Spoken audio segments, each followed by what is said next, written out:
This is a different type of multiplicative comparison problem. It's one in which we have a whole shared between two people.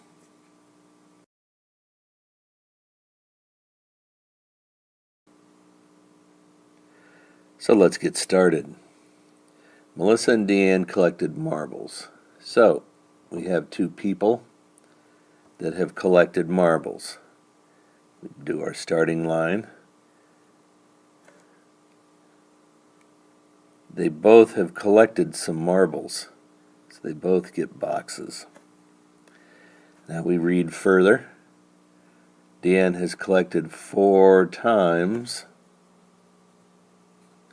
as many as Melissa.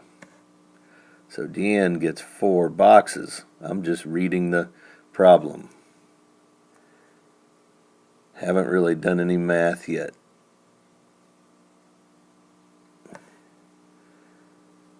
And we keep moving forward.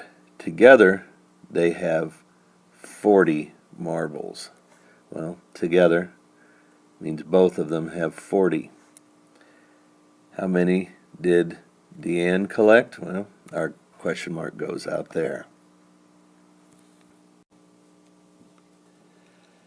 So now we can start working on our solution, answering the question, filling the empty boxes, if you will. So we move down just a little bit, and we begin to build our equation.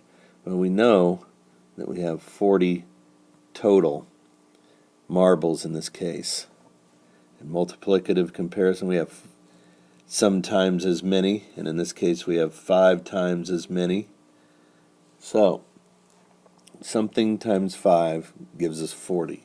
Now 5 boxes, 1, 2, 3, 4, 5, that we multiply against something to give us 40. Well, that's a math fact. So 8 would go in each box.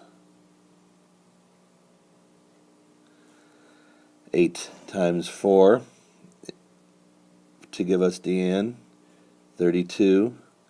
So 32 in this situation is our answer. So we can build our statement. Deanne